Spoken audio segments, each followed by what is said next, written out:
Myself, Dr. Mahesh Kumar Paliwal, Assistant Professor in Chemistry, Government Girls College, Chomu. बच्चों, जैसा मैंने आपको कल वाली क्लास में बताया था कि हमारा स्पेक्ट्रोस्कोपी पूरा हो गया है। अब नेक्स्ट जो चैप्टर है वो पढ़ेंगे फोटोकेमिस्ट्री। और फोटोकेमिस्ट्री भी एक बहुत इम्पोर्टेंट टॉपिक है। और फोटोकेमिस्ट्री जो है वो बहुत ज़्यादा मैथमेटिकल नहीं है, थियोरेटिकल चैप्टर है, वो आराम से आपको समझ में आ जाएगा। इसलिए ये जो चैप्टर है वो आसानी से होने के बाद, और इस चैप्टर की एक विशेषता है, इसमें आप जितना भी पढ़ेंगे वो सारा का सारा एग्ज़ाम में पूछा जाएगा, क्योंकि ये बहुत छोटी यूनिट है और इसमें 2 क्वेश्चन मुश्किल से बनते हैं। या तो बड़ा क्वेश्चन आता है या फिर छोटा क्वेश्चन आता है। हर साल ऐसे ही एक्सचेंज होके आते हैं। तो इसको आप ध्यान से पढ़िए और बहुत सरल सी यूनिट है, इसलिए आप ध्यान से पढ़ें। तो अपन सबसे पहले बात करते हैं कि प्रकाश रसायन होता क्या है, या फोटोकेमिस्ट्री कहते किसे हैं। प्रकाश रसायन रसायन विज्ञान की वह शाखा है जिसमें प्रकाश विकिरणों 200 नैनोमीटर से लेकर 800 नैनोमीटर के मध्य के अवशोषण से प्रकाश रासायनिक अभिक्रियाओं की दर, क्रियाविधि आदि का अध्ययन किया जाता है, वह प्रकाश रसायन है। या यूँ कहिए कि रसायन विज्ञान की वह शाखा जिसमें 200 नैनोमीटर से 800 नैनोमीटर के अवशोषण से प्रकाश रासायनिक अभिक्रियाएं या रासायनिक अभिक्रियाओं की दर, क्रियाविधि आदि का अध्ययन किया जाता है, उसे प्रकाश रसायन कहते हैं। या सिंपल सी ऐसी बात करें कि किसी अभिकारकों को अगर 200 से 800 नैनोमीटर की विकिरण दी जाए और उस पर उन विकिरणों का रेट ऑफ रिएक्शन पर और उसकी मैकेनिज़्म पर क्या असर होता है, इसकी स्टडी करते हैं, वही प्रकाश रसायन विज्ञान कहलाता है। मुख्य रूप से इसमें होता क्या है कि एक पदार्थ लेते हैं और उस पदार्थ पे हम रेडिएशन डालते हैं। एच न्यू जो है हमने विकिरण के रूप में लिख रखा है, 200 से 800 नैनोमीटर की विकिरण इस पर डालते हैं। ये जो मॉलिक्यूल है वो एक्साइटेड होकर उत्तेजित अवस्था में चला जाता है। अणु जो है वो उच्च इलेक्ट्रॉनिक ऊर्जा स्तर में चला जाता है और उसके बाद वह उत्पाद में देता है या उत्पाद में कन्वर्ट हो जाता है। इस प्रकार का जो प्रोसेस होता है या पदार्थ और विकिरणों के बीच में जो इस प्रकार का इंट्रैक्शन होता है और जिससे उत्पाद बनता है, उसे मुख्य रूप से यही प्रोसेस जो है वो फोटोकेमिस्ट्री में होता है। अब देखिए, प्रकाश रासायनिक अभिक्रिया पढ़ने से पहले अपन बात करते हैं कि रासायनिक अभिक्रिया कितनी प्रकार की होती है, या रासायनिक अभिक्रियाओं को मोटे मोटे रूप से कितने प्रकारों में बांटा जा सकता है। तो सबसे पहले अपन रासायनिक अभिक्रिया होती क्या है उसके बारे में बात करते हैं। आप जानते हो कि कोई रासायनिक अभिक्रिया जिसमें पुराने बंध टूटते हों और नए बंध बनते हों, या यूँ कहिए कि पुराने बंधों की पहचान समाप्त हो जाती हो और नए बंध बन जाते हैं। और भी अगर सिंपल भाषा में ये कहें कि पुराने यौगिकों की अपनी पहचान ख़त्म हो जाती है और नए यौगिक बन जाते हों, इस प्रकार का जो प्रोसेस होता है वो रासायनिक अभिक्रिया कहते हैं। पुराने बंधों का टूटना और नए बंधों का बनना ही कोई रासायनिक अभिक्रिया है। तो रासायनिक अभिक्रिया जो है वो मुख्य रूप से 2 प्रकारों में बांटी जा सकती हैं। पहला है ऊष्मा ऊर्जा अभिक्रियाएं, डार्क या थर्मल रिएक्शन। जैसा आपको नाम से ही पता चल रहा है कि ये इनमें लाइट की कोई आवश्यकता नहीं होती और इनमें ऊष्मा ऊर्जा की आवश्यकता होती है। तो हम इसकी डिफ़ाइन करें तो ऐसे कह सकते हैं, वे केमिकल रिएक्शंस जो प्रकाश की अनुपस्थिति में होती हैं उन्हें ऊष्मा ऊर्जा अभिक्रिया या अंधेरे की अभिक्रियाएं कहते हैं। दूसरी जो प्रकार की अभिक्रियाएं हैं वो फोटोकेमिकल रिएक्शन है, प्रकाश रासायनिक अभिक्रियाएं होती हैं। उसको अगर अपन डिफ़ाइन करें तो ऐसे कह सकते हैं कि वे केमिकल रिएक्शन जो प्रकाश के वैद्युत चुंबकीय स्पेक्ट्रम के 200 नैनोमीटर से 800 नैनोमीटर के मध्य क्षेत्र दृश्य प्रावैंगिनी के अवशोषण से संपन्न होती हैं, उन्हें प्रकाश रासायनिक अभिक्रियाएं कहते हैं। या सिंपल से ये बात करें कि 200 नैनोमीटर से 800 नैनोमीटर के अवशोषण प्रकाश के अवशोषण से जो अभिक्रियाएं संपन्न होती हैं वो प्रकाश रासायनिक अभिक्रियाएं कहते हैं। जो डार्क रिएक्शन होती हैं सामान्यतः ये अभिक्रियाएं जो होती हैं वो ताप, अभिकारक की सांद्रता व उत्प्रेरक द्वारा प्रभावित होती हैं या इनसे संपन्न होती हैं। जैसे अपन एग्जाम्पल की बात करें तो हमारे पास एग्जाम्पल है N2+3H2 उससे 2NH3 बना, H2+I2 उससे 2HI बना। और ऊष्मा रासायनिक अभिक्रियाएं जो हैं उनके गुण जो होते हैं उनके बारे में अगर अपन बात करें तो इनके गुण जो हैं वो ये होते हैं कि इनको सक्रियण के लिए यानी किसी अभिक्रिया को सक्रियत करने के लिए टक्कर का होना आवश्यक है डार्क और थर्मल रिएक्शन में। और इन अभिक्रियाओं की जो वेग है उनको ताप से प्रभावित कर सकते हैं या ताप देने पर इन अभिक्रियाओं की अभिक्रिया तीव्र हो जाती है। इनके होने पर मुक्त ऊर्जा में कमी होती है, फ्री एनर्जी जो होती है उसमें डिक्लाइन आता है, यानी कि इन अभिक्रियाओं में अभिकारकों की जो ऊर्जा होती है वो उत्पाद से अधिक होती है या उत्पाद की जो ऊर्जा होती है वह अभिकारक से कम होती है। तो इनमें ऊर्जा मुक्त होती है या मुक्त ऊर्जा में कमी आती है। अब अपन प्रकाश रासायनिक अभिक्रियाओं के बारे में बात करें तो ये अभिक्रियाएं जो होती हैं मैंने जैसा आपको पहले ही बताया है कि ये 200 से 800 नैनोमीटर के विकिरणों के अवशोषण या अल्ट्रावायलेट विजिबल रीजन की लाइट को अवशोषण करने से संपन्न होती हैं और इन अभिक्रियाओं को विकिरणों से प्रभावित किया जा सकता है। बहुत अनेक प्रकार की फोटोकेमिकल रिएक्शंस हैं उनको हम बात कर सकते हैं कि उनके हम उदाहरण ले सकते हैं।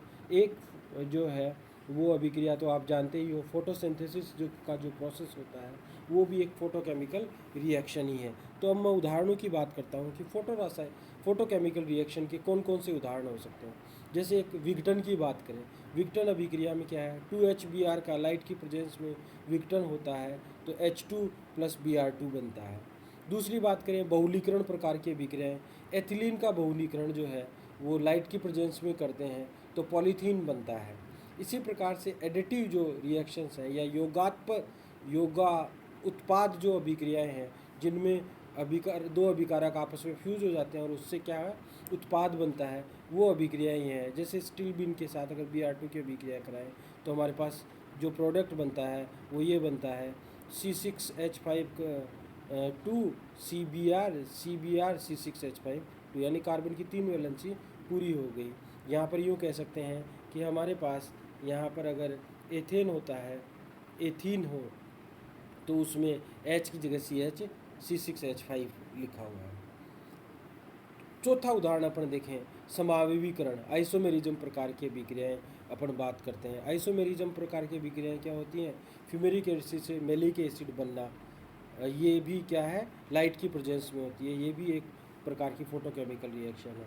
दूसरा सिंथेसिस टाइप की अभिक्रियाएं, संश्लेषण प्रकार की अभिक्रियाएं, जैसे 6CO2 + 6H2O को मिलाते हैं तो हमारे पास लाइट की प्रेजेंस में C6H12O6 बनता है और 6O2 निकलती है। ये संश्लेषण प्रकार की अभिक्रिया। ऐसे अनेकों फोटोकेमिकल रिएक्शंस हैं जो लाइट की प्रेजेंस में होती हैं। इनके गुण जो है वो निम्न प्रकार से हैं। इनमें सक्रियण के लिए टक्कर की कोई आवश्यकता नहीं होती है, ये ताप पर निर्भर नहीं करती हैं। इनमें क्रिया की दर जो है वो प्रकाश के फोटोन के अवशोषण की मात्रा पर निर्भर करती है, यानी कि रेट ऑफ रिएक्शन जो है वो नंबर ऑफ फोटोन्स पर डिपेंड करती है सिंपली। तो इस प्रकार की जो अभिक्रियाएं होती हैं वो फोटोकेमिकल रिएक्शन होती है। अब देखिए अपन नेक्स्ट बात करते हैं कि डार्क और थर्मल रिएक्शन व फोटोकेमिकल रिएक्शन में क्या अंतर है, और ये बहुत बार पूछा जाता है कि डार्क और थर्मल रिएक्शन में क्या अंतर होता है। तो सबसे पहला अंतर ये आप कह सकते हो कि इनमें ऊर्जा का अवशोषण या उत्सर्जन होता है। पहले मैं थर्मल रिएक्शंस बोल रहा हूँ, उसके बाद फोटोकेमिकल रिएक्शन बोलूँगा। फोटोकेमिकल रिएक्शन में जो है वह दृश्य या पराबैंगनी क्षेत्र के प्रकाश विकिरणों का या फोटोनों का अवशोषण होता है। डार्क रिएक्शन या थर्मल रिएक्शन अंधेरे में भी हो सकती हैं, परंतु फोटोकेमिकल और रिएक्शन जो होती हैं वो केवल प्रकाश की उपस्थिति में संपन्न होती हैं। थर्मल रिएक्शन जो होती है उन पे तीसरा जो है वो बात करते हैं। थर्मल जो रिएक्शंस हैं वे ताप पर, उनकी रेट ऑफ रिएक्शन पर ताप का पूरा प्रभाव होता है जबकि जो फोटोकेमिकल रिएक्शन होती हैं उन पे ताप का कोई प्रभाव नहीं होता। जब ताप का प्रभाव जिन पे होता है उनका ताप गुणांक अधिक होगा, और जिन पे नहीं होता है तो उनका ताप गुणांक कम होगा। तो सिंपल सी बात हो गई, जो थर्मल रिएक्शंस होती हैं उनका ताप गुणांक अधिक होता है, जबकि फोटोकेमिकल रिएक्शन का ताप गुणांक बहुत कम होता है। जो थर्मल रिएक्शंस होती हैं वे अभिकारक की सांद्रता व उत्प्रेरक से प्रभावित होती हैं, और फोटोकेमिकल रिएक्शन जो होती हैं वो प्रकाश की तीव्रता से प्रभावित होती हैं। फिर नेक्स्ट जो इसमें डिफरेंस है 6 नंबर का है, इनमें मुक्त ऊर्जा डेल्टा जी में परिवर्तन ऋणात्मक होता है, अर्थात मुक्त ऊर्जा में आवश्यक रूप से कमी होती है। अतः ये अभिक्रियाएँ स्पॉन्टेनियस होती है, स्वतः परिवर्तित होती है, स्वतः स्फुरित होती हैं। स्पॉन्टेनियस प्रोसेस होने के लिए डेल्टा जी की वैल्यू नेगेटिव होनी चाहिए। आप जानते हो delta G is equal to होता है delta H minus T delta S. तो टी डेल्टा एस या एंट्रोपी की वैल्यू अगर पॉजिटिव है तो टी डेल्टा एस नेगेटिव हो जाएगा, और अगर डेल्टा एच की वैल्यू नेगेटिव है तो भी डेल्टा जी जो है वो नेगेटिव हो जाएगा। तो हमारे को इन प्रकार की अभिक्रियाओं में डेल्टा जी की वैल्यू नेगेटिव होनी चाहिए, ये तभी स्पॉन्टेनियस होती हैं। जबकि जो फोटोकेमिकल रिएक्शंस होती हैं उनमें डेल्टा जी जो है वो नेगेटिव नहीं होता है, अर्थात डेल्टा जी में वृद्धि होती है, क्योंकि अणु विकिरणों को अवशोषित कर उत्तेजित अवस्था ग्रहण करता है। अतः ये अभिक्रियाएँ स्पॉन्टेनियस नहीं होती, स्वतः परिवर्तित नहीं होती, स्वतः स्फुरित नहीं होती हैं। नेक्स्ट अपन बात करते हैं, ये जो है डार्क रिएक्शन है ये उत्प्रेरक की उपस्थिति में त्वरित की जा सकती है, यानी कि इन पर उत्प्रेरक का प्रभाव होता है, जबकि फोटोकेमिकल रिएक्शन में जो होता है उत्प्रेरक का प्रभाव नहीं होता है। परंतु ये कुछ अभिक्रियाएँ ये होती हैं, ये बहुत इम्पोर्टेंट बात है, इसको आपको ध्यान रखना है कि ये जो अभिक्रियाएँ होती हैं फोटोकेमिकल रिएक्शन जो होती हैं वो कुछ फोटोसेंसिटाइजर की उपस्थिति में प्रारंभ की जा सकती हैं। ये कैटलिसिस से प्रभावित नहीं होती, और फोटोसेंसिटाइजर कभी भी जो होता है वो कैटलिसिस का कार्य नहीं करता। देखो मैंने इसमें क्या कहा है, ये जो अभिक्रियाएं होती हैं यानी फोटोकेमिकल रिएक्शंस जो होती है वो फोटोसेंसिटाइजर से स्टार्ट की जाती है, नहीं कि उनका रेट ऑफ रिएक्शन बढ़ाया जाता है। अब देखिए थर्मल रिएक्शंस के बारे में आगे बात करते हैं। थर्मल रिएक्शन जो होती हैं वो सरल प्रकृति की होती हैं, जबकि फोटोकेमिकल रिएक्शन होती हैं वो डार्क प्रकृति की होती हैं। नेक्स्ट है जटिल प्रकृति की होती हैं, सिंपल और कॉम्प्लेक्स रिएक्शंस होती हैं। थर्मल जो है वो सिंपल होती हैं, जबकि फोटोकेमिकल जो होती हैं वो कॉम्प्लेक्स प्रकार की होती है। नेक्स्ट जो है वो है जो थर्मल रिएक्शंस होती हैं वो सिलेक्टिव नहीं होती हैं, मतलब चयनित नहीं होती हैं, यानी कि किसी विशेष अभिक्रिया के लिए किसी विशेष एनर्जी की आवश्यकता हो ऐसा ही कोई आवश्यक नहीं है।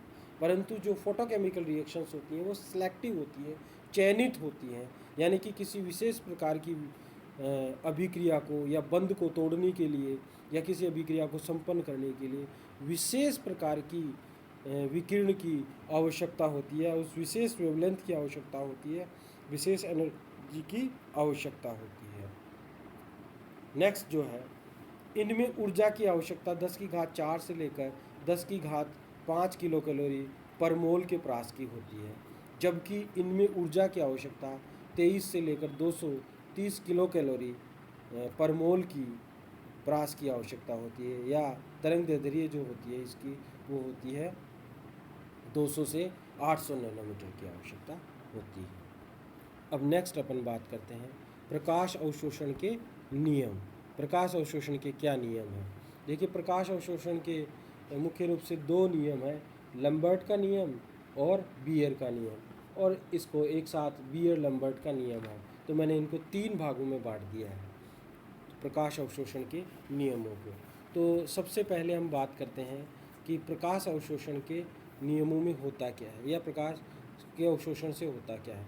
जब एक वर्णी प्रकाश का मतलब आप समझते होंगे मोनोक्रोमेटिक, यानी कि एक जिसका वर्ण हो, वर्ण जो है वो वेवलेंथ या लैम्डा से रिलेटेड होता है, तो एक विशेष वेवलेंथ की लाइट का एक विशेष कलर होता है, वही क्या होता है एक वर्णी प्रकाश कहलाता है। तो जब किसी एक वर्णी प्रकाश की किरण एक समांगीय अवशोषक माध्यम से टकराती है तो वह तीन प्रकार से वितरित हो जाती है। क्या होती है कि जब कोई टकराती है, कोई लाइट किसी समांगीय अवशोषक माध्यम से टकराती है तो या तो लाइट अवशोषित होती है या ट्रांसमिट होती है या फिर रिफ्लेक्ट होती है। तो अपन ने इन तीनों लाइटों के लिए जो बात की है वो रिफ्लेक्शन के लिए आर यूज किया है, ट्रांसमिटेशन के लिए टी यूज़ किया है और एब्जॉर्बेंस के लिए ए यूज़ किया है। और इंसिडेंट लाइट जो है, जो आपतित प्रकाश होती है, उसके लिए अपन ने जीरो यूज किया है, या यूँ कहिए इसको कोई कोई जो कहता है ओ यूज किया है, ओरिजिनल लाइट ऐसे कह देते हैं। तो मैंने यहाँ पे चार यूज किया है। आई जीरो का मतलब intensity of incident light, I R का मतलब होता है इंटेंसिटी ऑफ रिफ्लेक्टेड लाइट, और आई टी का मतलब इंटेंसिटी ऑफ ट्रांसमिटेड लाइट, आई ए का मतलब होता है इंटेंसिटी ऑफ एब्जॉर्ब्ड लाइट। तो हमारे पास तीन प्रोसेस हो गए, I zero is equal to I R plus I T plus I zero. इसमें जो रिफ्लेक्टेड लाइट होता है उसका 4% है, जो जिसको अपन इग्नोर कर सकते हैं। तो अपन मोटे रूप से ये कह सकते हैं कि जो इंसिडेंट लाइट है वह दो प्रकार के प्रोसेस करती है, या तो वह एब्जॉर्ब होती है या वह ट्रांसमिट होती है। So I zero is equal to जो है हमारे पास हो जाएगा, क्या हो जाएगा, I zero is equal to I T plus I zero I A. अब आई ए जो है इंटेंसिटी ऑफ एब्जॉर्ब लाइट हो जाएगा I zero minus I T.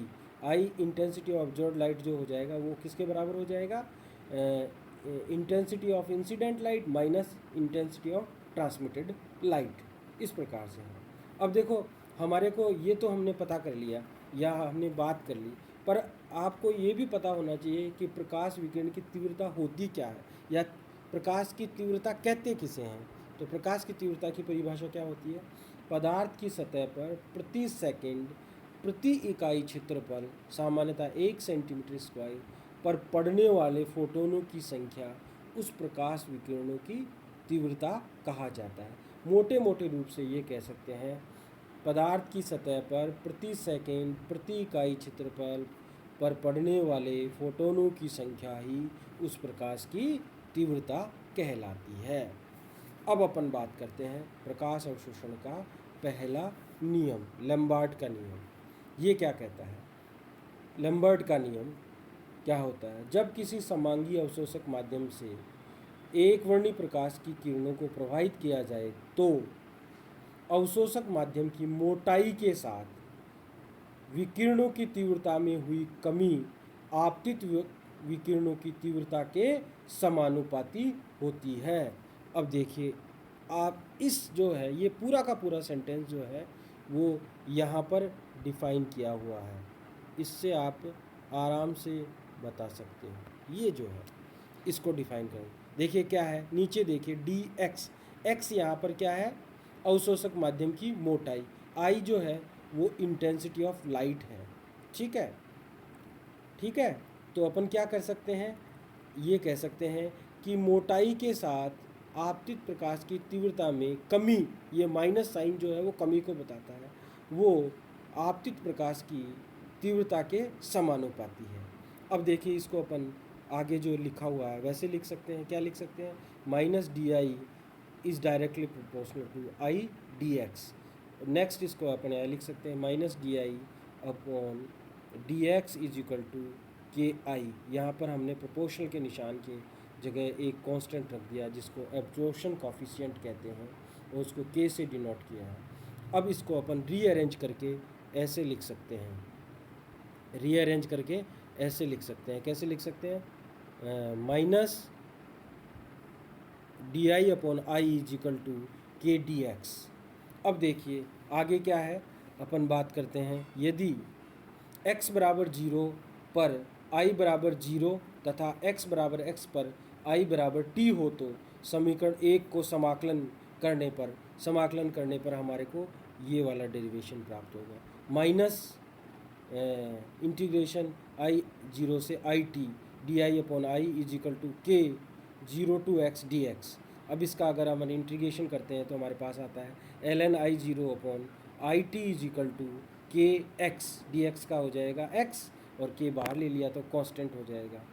तो देखिए हम इसको जो है ln को टोटल लॉग में कन्वर्ट कर सकते हैं, तो हमारे पास आ जाएगा 2.303 log I0 upon IT is equal to kx। अब अपन 2.303 को दूसरी तरफ ले जा सकते हैं, तो हमारे पास हो जाएगा log I0 upon IT is equal to k upon 2.303 into x. अब ये भी k बाई 2.303 भी एक कांस्टेंट है, तो इसकी जगह अपन ने एक नया कांस्टेंट k डैश रख दिया, तो हमारे पास आ जाएगा जो अल्टीमेट आएगा वो आएगा log I0 upon IT is equal to k dash into x. k dash हो जो है वो एक्सटिंक्शन कॉफिशिएंट हो जाएगा। इस प्रकार से अपने पास लैम्बर्ट का नियम है। फिर आता है सेकंड जो है वह है बियर का नियम। अब अपन बियर का नियम पढ़ेंगे। जो है बियर का नियम क्या होता है? बियर का नियम जो है, ये देखिए जो आपतित प्रकाश की तीव्रता है उसका संबंध इसने माध्यम की मोटाई से लिया है, जबकि बियर ने जो लिया है वो सांद्रता से लिया है। इतना ही अंतर है। और फिर लैम्बर्ट और बियर जो है दोनों की बात को एक जगह मिलाकर अपन लैम्बर्ट बियर कह देते हैं। तो अपन बियर नियम को स्टेट करते हैं या उसका कथन कहते हैं। वो है, जब किसी समांगी अवशोषक माध्यम से एक वर्णी प्रकाश की किरणों को प्रवाहित किया जाए तो विकिरणों की तीव्रता में हुई कमी आपतित विकिरणों की तीव्रता के साथ साथ विलयन की सांद्रता के समानुपाती भी होती है। ये इसका स्टेटमेंट है। तो हमारे पास ये स्टेटमेंट आ जाता है। यहाँ से अपन कह सकते हैं minus D I is directly proportional to the I C. I मैंने बताया इंटेंसिटी ऑफ लाइट है, सी जो है वह माध्यम की सांद्रता है या विलयन की सांद्रता है। अब इसको नेक्स्ट अपन प्रोपोर्शनल निशान हटाते हैं तो कांस्टेंट आता है के आ जाएगा, और उसको रीअरेंज करके लिखेंगे तो हमारे पास ये आ जाएगा। क्या आ जाएगा? हमारे पास minus D I upon I is equal to के सी। इसका समाकलन करेंगे आई बराबर I0 से आई बराबर IT, तो d I upon I is equal to के सी हो जाएगा। इसका समाकलन करेंगे तो ln I0 upon IT is equal to के सी हो जाएगा। अब इसको आगे सॉल्व करेंगे तो हमारे पास 2.303 log I0 upon IT is equal to के सी हो जाएगा।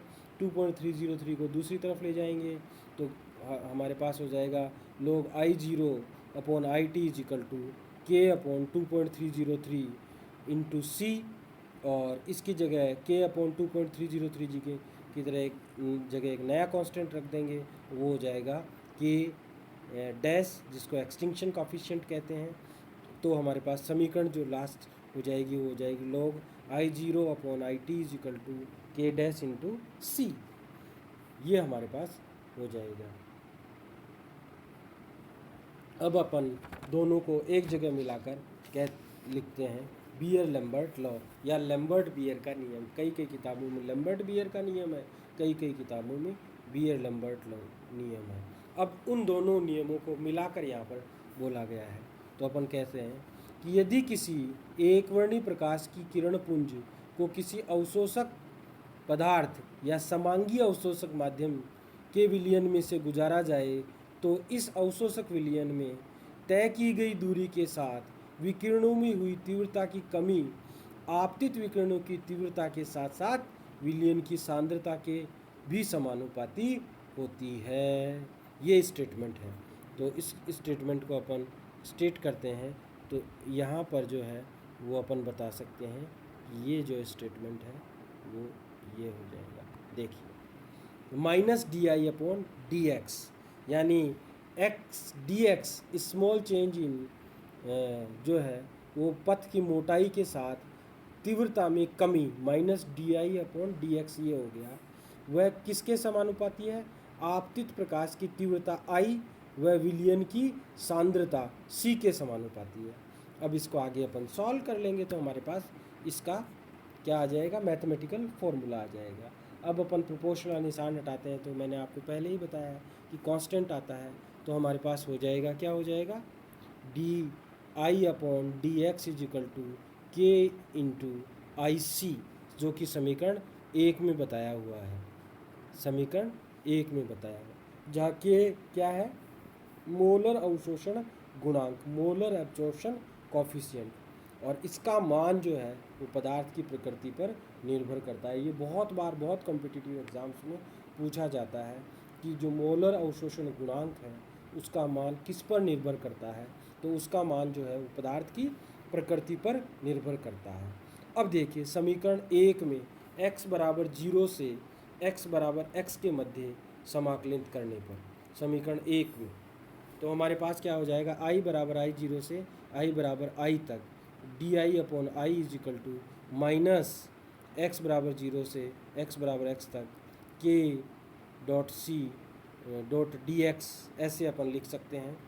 ऐसे लिखेंगे तो मैंने इसका सॉल्यूशन करके बताया हुआ है कि देखिए upper limit minus lower limit, ऐसे अपन लिख सकते हैं। तो देखो मैंने ये अलग से किया हुआ है, minus L N I minus into minus L N I 0 is equal to के सी एक्स, तो L N I upon L N I 0 is equal to के सी एक्स, तो minus L N I upon I 0 is equal to के C x, ऐसे कर सकते हैं। तो ये हमारे पास आ गया, क्या आ गया, L N I upon I 0 is equal to minus K C X. अब इस एल एन को अपन 2.303 लोग लिख सकते हैं, तो हमारे पास हो जाएगा 2.303 log I upon I 0 is equal to minus K C X. अब देखिए हम 2.303 को दूसरी तरफ ले जाएंगे तो हमारे पास हो जाएगा log I upon I 0 is equal to minus K upon 2.303 C X. अब अपन माइनस का साइन हटा देंगे तो ऊपर नीचे वाला ऊपर चला जाएगा, ऊपर वाला नीचे आ जाएगा, तो log I 0 upon I is equal to K upon 2.303 into C into X हो जाएगा। तो log I 0 upon I is equal to हो जाएगा एल्फा सी एक्स, एल्फा की जगह अपन इप्सिलॉन भी रख सकते हैं, तो हमारे पास हो जाएगा log I 0 upon I is equal to epsilon C L, X की जगह अपन एल भी लिख सकते हैं। एल्फा जो है वो मोलर एक्सटिंक्शन कॉफिशिएंट या मोलर विलोप गुणांक होता है, जिसकी वैल्यू है k बाई 2.303। एल्फा को अपन इप्सिलॉन भी कह सकते हैं, जिसको मैंने बताया है मोलर एक्सटिंक्शन कॉफिशिएंट या मोलर एब्जॉर्बिटिविटी भी कहते हैं, ठीक है। अब देखिए लोग आई 0 अपॉन आई को एब्जॉर्बेंस भी कहते हैं, तो हमारे पास इक्वेशन हो जाएगी A is equal to epsilon C L, और जो ट्रांसमिटेंस होता है वो एब्जॉर्बेंस का उल्टा होता है, तो ए जो है वो लोग 1 अपॉन टी के बराबर होगा, और या फिर अपन ये कह सकते हैं ए जो है वो माइनस लोग टी के बराबर होता है, या टी जो है वो आई अपॉन आई 0 के बराबर हो सकता है। तो ये बियर लैम्बर्ट का नियम है। अब इसकी सीमाएं जो है वो बहुत इम्पोर्टेंट है, याद रखना। बियर लैम्बर्ट लॉ क्या कहता है, when a beam of monochromatic light pass through a homogeneous absorbing medium then decrease in the intensity of incident light with the thickness of medium is directly proportional to the intensity of incident light as well as concentration of the solution। तो ये बात जो कहती है, तो इसमें बहुत सारी कंडीशन लगी हुई है। When a beam of monochromatic light, तो पहली सीमा तो यही होगी कि आपतित प्रकाश की किरण जो है वो एक वर्णी होनी चाहिए। फिर क्या होना चाहिए, जो प्रयुक्त विलयन है वो पर्याप्त तनु होना चाहिए, जो है वह क्या होना चाहिए, डाइल्यूट सॉल्यूशन होना चाहिए। प्रयोग के दौरान जो है वो ताप स्थिर होना चाहिए, अदरवाइज तो इससे सही डाटा नहीं आएंगे। विलयन का स्कंदन यानी कोगुलेशन नहीं होना चाहिए, वरना तो विकिरण का प्रकीर्णन हो जाएगा, स्कैटर्ड हो जाएगी एब्जॉर्ब और रिफ्रैक्ट होने के बजाय। पांचवी जो कंडीशन है वो ये है, विलय का सहगुणन आयन या जल अपघटन नहीं होना चाहिए, न तो एसोसिएशन होना चाहिए, न आयनाइजेशन होना चाहिए, न ही उसका हाइड्रोलिसिस होना चाहिए। तो ये इसकी कंडीशंस हैं, इन कंडीशंस को फुलफिल करते हैं तभी बियर लैम्बर्ट लॉ का जो नियम है वो अपने को सही रिजल्ट्स देता है, अदरवाइज़ तो नहीं देता है। प्रैक्टिकल में आप बहुत बार ऑब्जर्व करेंगे कि अगर आपने कंसंट्रेटेड सॉल्यूशन बना दिया तो आपके पास सही डाटा नहीं आएंगे। अगर टेम्परेचर सर्दियों में अलग एब्जॉर्बेंस आएगी और गर्मियों में अलग एब्जॉर्बेंस आएगी, तो टेम्परेचर आपको कांस्टेंट रखना चाहिए। विलय का जो है वो न तो स्कंदन होना चाहिए, न सहगुणन होना चाहिए, न आयनन होना चाहिए, नहीं उसका जल अपघटन होना चाहिए। तो ये सारी कंडीशंस इनको होनी चाहिए। तो इस प्रकार से अपन इनके बारे में बात कर सकते हैं। अब अपन नेक्स्ट क्लास में प्रकाश रसायन के नियम पढ़ेंगे, लॉ ऑफ फोटोकेमिस्ट्री। ये तो प्रकाश के नियम थे, ये जो अपन ने पढ़ा बीयर लैम्बर्ट लॉ जो है वो तो प्रकाश अवशोषण के नियम थे। अब प्रकाश रसायन विज्ञान के नियम पढ़ेंगे नेक्स्ट क्लास में। Thank you.